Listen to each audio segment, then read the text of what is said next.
Hey everyone, today we're diving into a truly disturbing case.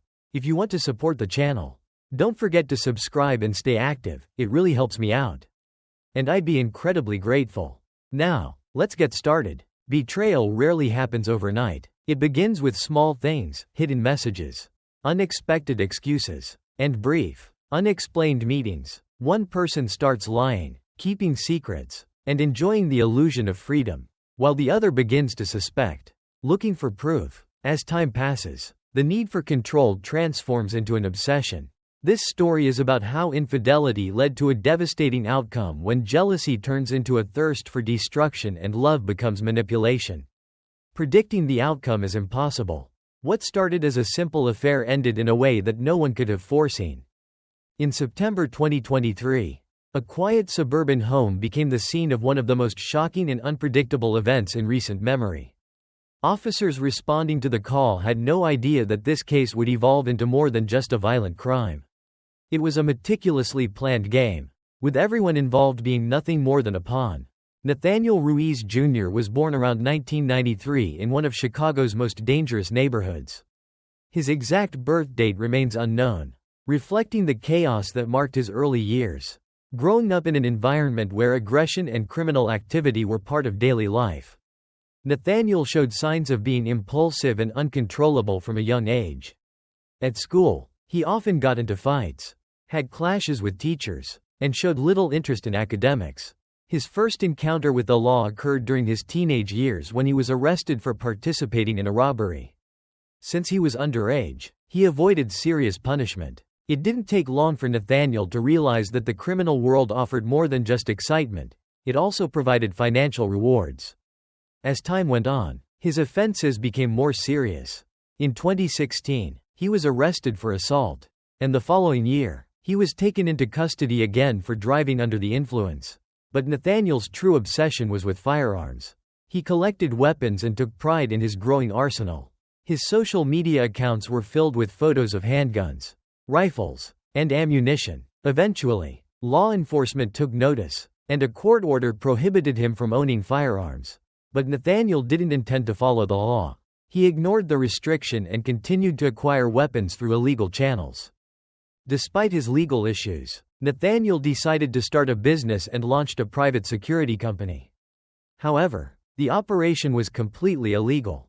He didn't have the proper licenses, and he wasn't even legally allowed to carry a firearm.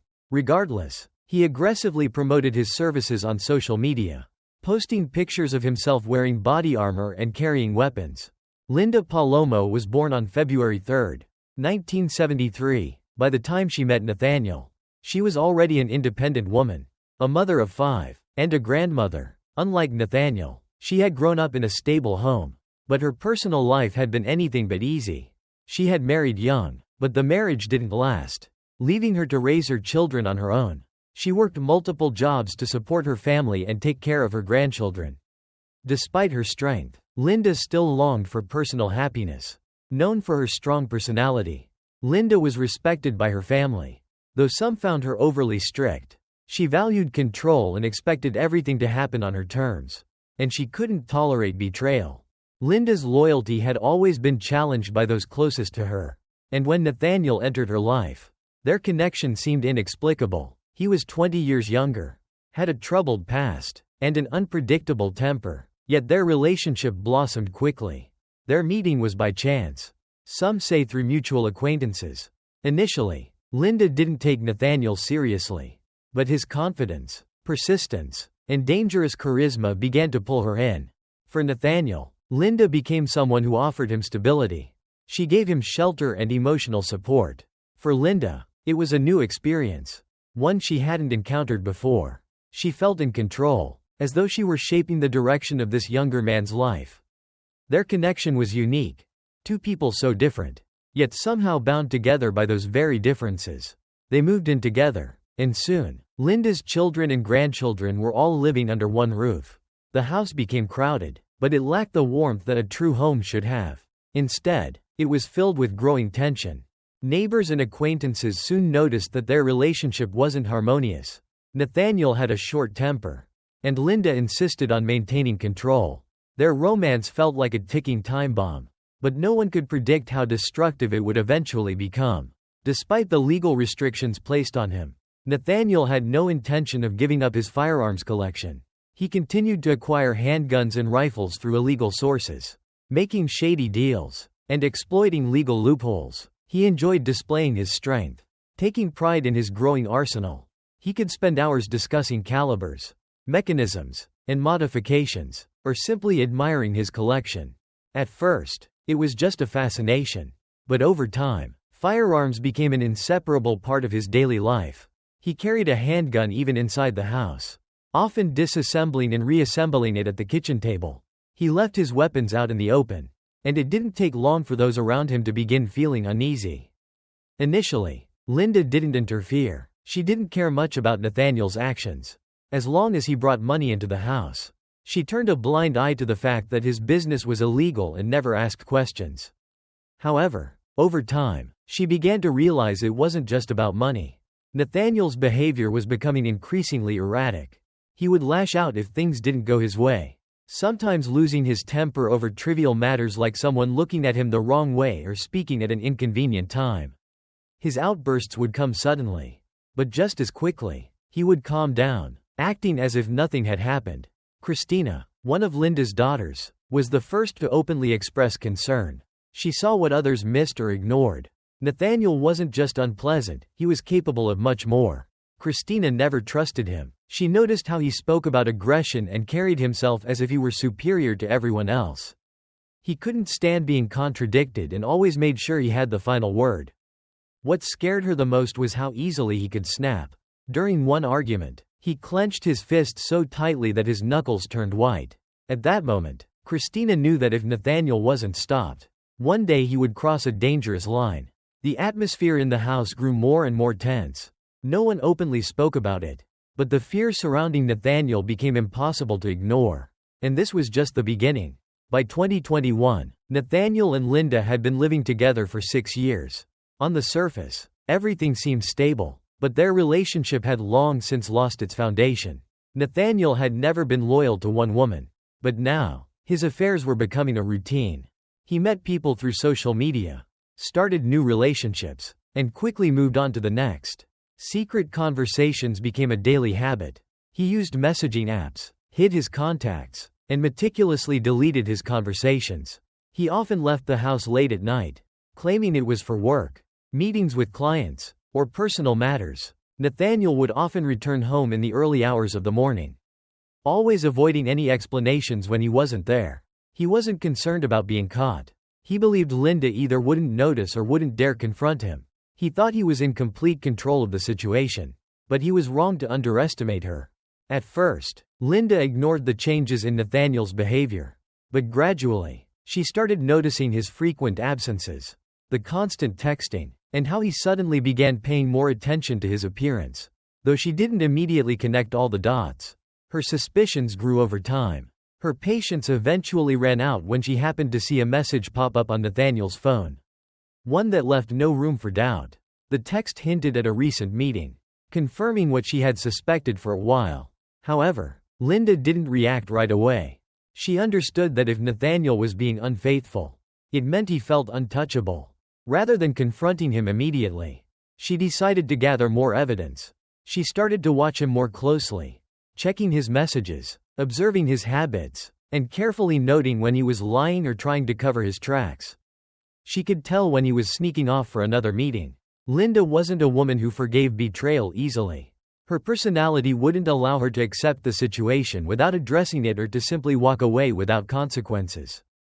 While she had no intention of causing a dramatic scene, she wasn't going to let Nathaniel get away with it.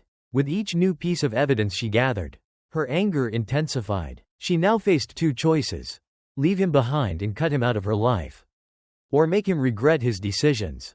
The more she thought about it, the clearer her path became. She wasn't going to be just another woman Nathaniel left behind. Linda wasn't one to act on impulse. She knew a direct confrontation could easily escalate into something uncontrollable, so she chose a more calculated approach. Instead of a fiery argument, she decided to plan a more subtle form of revenge. She needed to find a way to make Nathaniel's life unbearable, something that would make him feel vulnerable and force him to pay for what he had done. Linda didn't know exactly what her next move would be. But she knew one thing for sure. Her silence was only the calm before the storm. After months of careful observation, Linda began executing her plan. The first step involved creating fake online profiles. She registered multiple accounts on different platforms, using random photos and believable names. Some of the profiles were created to be mysterious women, others to be dangerous individuals with dubious backgrounds. Linda studied the techniques used by online scammers, learning how to deceive people and manipulate them into believing something that wasn't true. She crafted an elaborate system where each persona had a specific role. One could be a seductress, another a person who knew too much, and a third an anonymous threat. Together, they would create a web of paranoia around Nathaniel, making him feel like he was caught in a dangerous game. To make her plan even more convincing, Linda began researching criminal networks. She immersed herself in learning about underground organizations, their intimidation tactics, and psychological manipulation methods. She read about the mafia, cartels, and networks that controlled illegal money. She studied their communication styles and even tried to mimic their patterns. However, her most powerful tool was her ability to control information. Using specialized software and hidden features on social media, Linda learned how to track a person's location, access their contacts, and monitor conversations. Soon, she had gathered enough knowledge to make Nathaniel believe her fabricated reality. Once everything was set in motion, Linda was ready to put her plan into action. Linda's plan was now in full motion. She was the first to reach out to Nathaniel using one of her fabricated accounts. The profile she had created belonged to a mysterious woman who seemed genuinely interested in him. Nathaniel, used to these kinds of connections, didn't suspect anything and responded right away. But unlike his usual online encounters, this one took an unexpected turn. After a few days of casual conversation, Linda, posing as her invented persona, began to drop hints that she knew about his past. Her messages contained just enough detail to make him uneasy. Then, she made the first move towards psychologically trapping him by sending him a message with his real-time location. This was just the beginning, but it was enough to make Nathaniel feel paranoid. Linda had already achieved her first victory. He was now on edge. However, this was just the start. She had no plans to stop there. The initial scare worked. Nathaniel was becoming nervous. But Linda needed more to maintain the pressure. She escalated the game by creating even more fake accounts. Now, it wasn't just strangers contacting him. He was surrounded by dangerous figures. Bulgarian mafia members, cartel enforcers, and hitmen, each with their own stories, motives, and demands, were sending him messages. Some were threats, others offered protection, and a few gave him bizarre ultimatums. One implied his survival depended on completing simple tasks, while another suggested he had already become entangled in something much larger. With no escape, Nathaniel struggled to make sense of it all. But nothing seemed logical. Everything felt terrifyingly real. His behavior changed drastically. He was constantly looking over his shoulder, avoiding calls from unknown numbers, and checking if he was being followed. On occasion, he would even ask Linda to drive him to different locations to ensure he wasn't being tracked. He deleted messages, changed passwords, and attempted to throw off his pursuers. But all of this only deepened his paranoia. Linda watched closely, knowing exactly what she was doing. She could see how fear was consuming him. And her plan was working. Nathaniel was no longer focused on his usual behavior. His entire world now revolved around battling an invisible threat. What he failed to recognize was that the true danger was much closer than he realized. In May 2023, a new woman entered Nathaniel's life, Zir. They met at his new job, where she was one of his colleagues. Initially, their interactions were nothing out of the ordinary.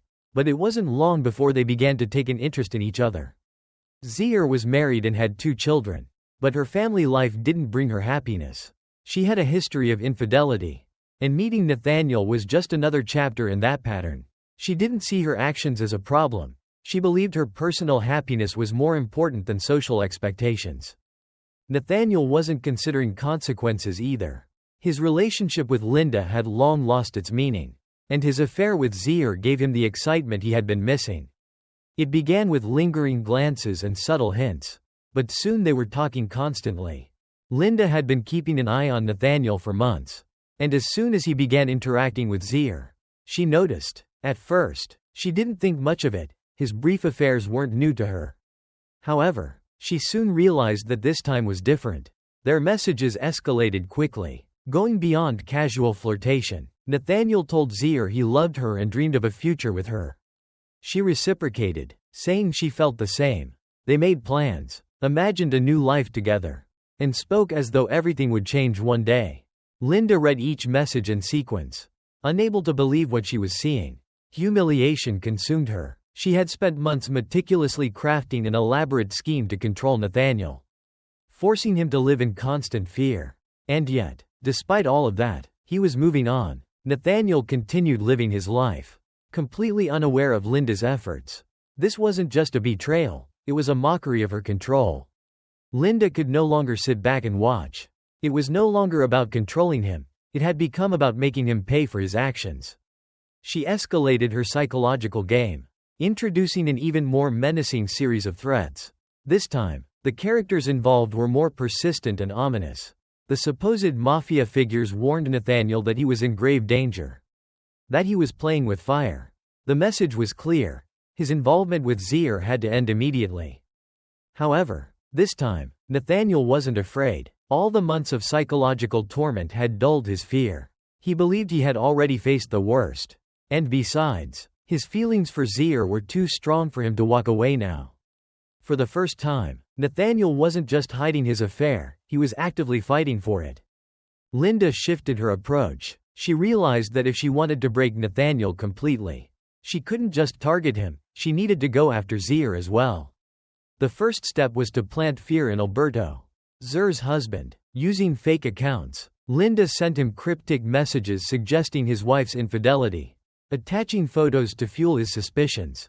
When this didn't have the desired effect, she escalated her tactics. Now, Alberto began receiving anonymous letters warning him that his family was in danger, that his loved ones could be hurt.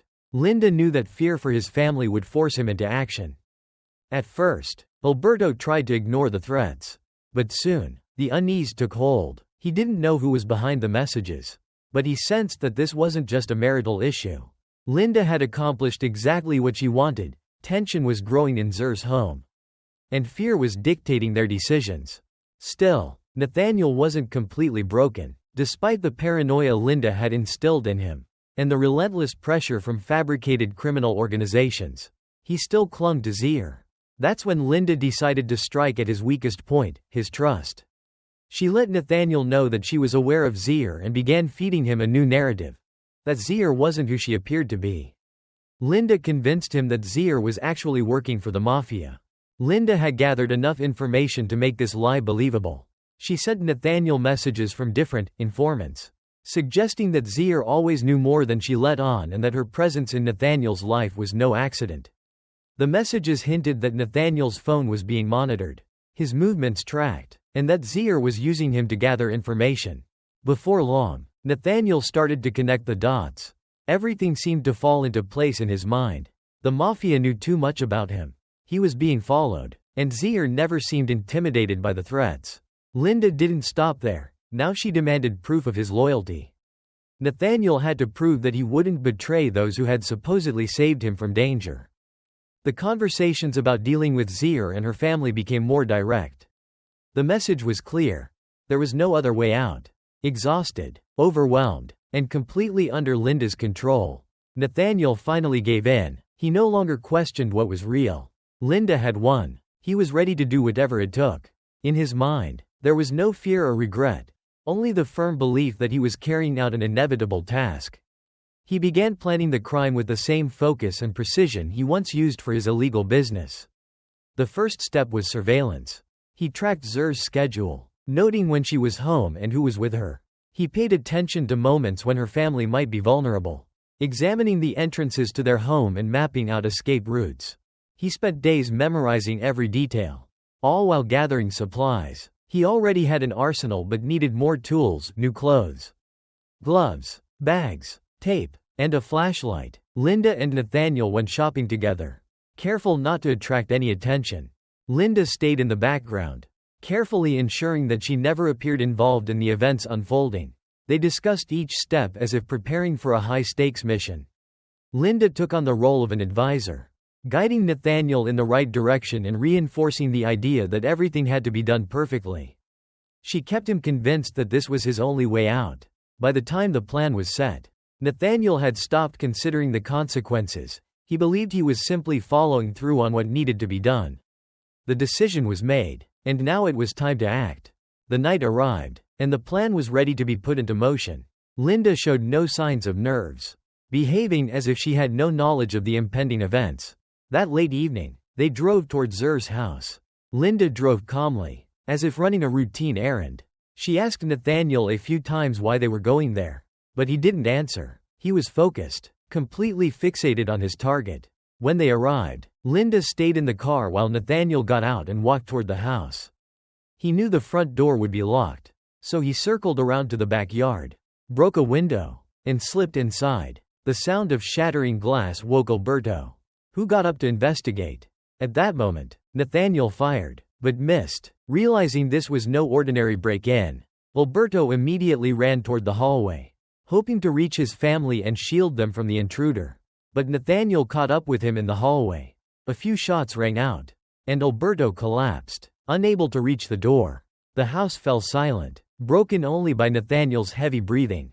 Upon hearing the gunfire, Zer quickly barricaded herself and her family in the bedroom, holding them close, unsure of who was coming for them. Nathaniel tried to force the door open, but it wouldn't budge. He aimed at the lock and fired. The bullet tore through the wood and struck Zer.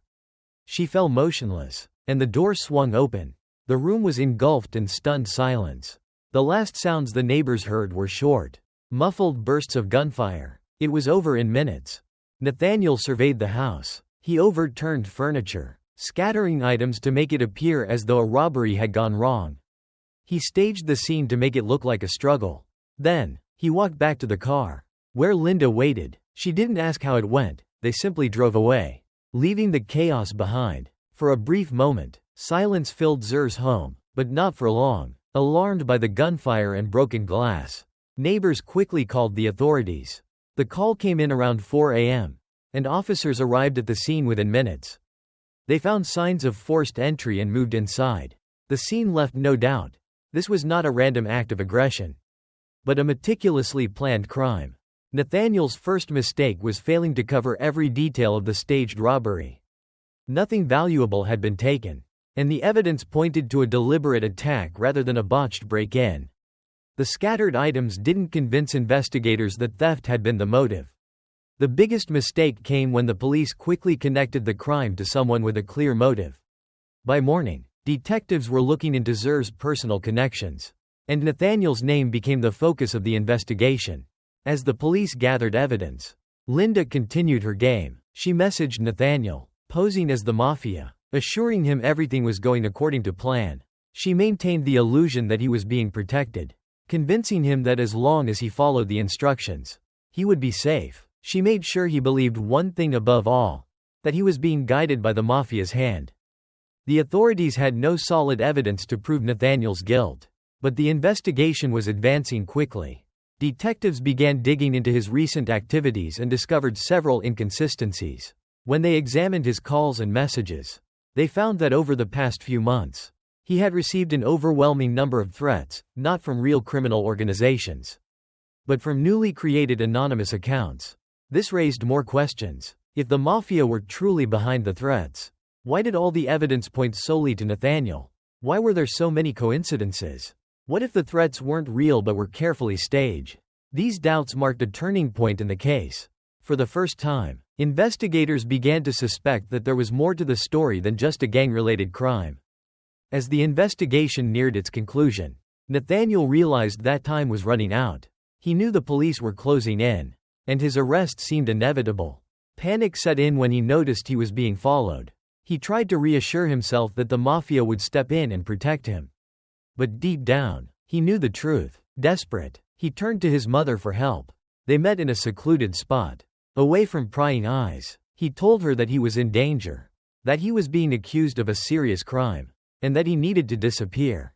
Instead of offering support, he saw fear and hesitation in her eyes. She didn't want to be involved. She understood that helping him would mean becoming part of the crime.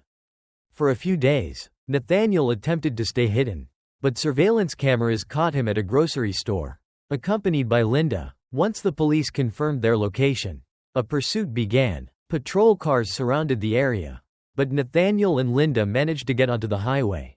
Nathaniel was driving, with Linda sitting beside him, watching the chaos unfold. The real question now was who was truly in control. Nathaniel believed he was the one steering the situation, but in reality, everything was happening exactly as Linda had planned. The police chased them for miles, but Nathaniel had no intention of stopping. He gripped the steering wheel, pushing the car faster and weaving through traffic. Determined to escape, adrenaline overpowered his fear. Linda sat calmly beside him, not telling him to stop, not screaming or begging him to surrender. She simply watched, as if she already knew how this would end. They sped onto a congested stretch of highway. Nathaniel tried to swerve around a truck but lost control at the last moment. The car skidded, slammed into the guardrail, and flipped multiple times before coming to a violent stop. When officers approached the wreckage, the inside of the vehicle was eerily silent. Nathaniel remained in the driver's seat, a gun in his hand. Linda was beside him, lifeless. In the final moments before the crash, he had fired at her and then turned the weapon on himself. Investigators later examined the scene, trying to understand why he had done it. Was it an act of revenge, a final outburst of rage, or had he realized in the final seconds who had truly been behind everything? Had Linda confessed to him during the ride, revealing that it had all been her doing? There were no answers. The only two people who knew the truth were gone. However, the investigation didn't end with their deaths.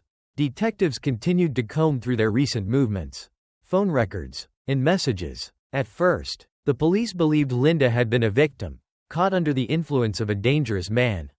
But as they dug deeper, it became clear that the real story was something entirely different. The key breakthrough came when they analyzed Linda's devices. Her laptop and phone contained archives of messages, revealing much more than they had initially suspected. Forensic experts quickly pieced together the evidence: dozens of fake accounts, logs of visits to sites linked to surveillance tools, and social engineering tactics. It didn't take long for them to determine that Linda had orchestrated the entire web of threats, making Nathaniel believe he was being hunted by a criminal syndicate. Even more damning were the messages she had sent, where she meticulously directed his actions, pushing him toward an inevitable conclusion. Log records, IP addresses, and chat histories all pointed to Linda as the mastermind behind the entire scheme. She hadn't simply preyed on Nathaniel's fears, she had carefully led him down a path of destruction. The recovered files revealed that this manipulation had been happening for over a year. Not just weeks. This wasn't a crime of passion or an emotional breakdown, it was a meticulously crafted plan.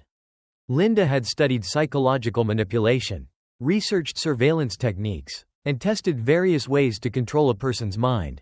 When the truth came out, the case took on a whole new dimension.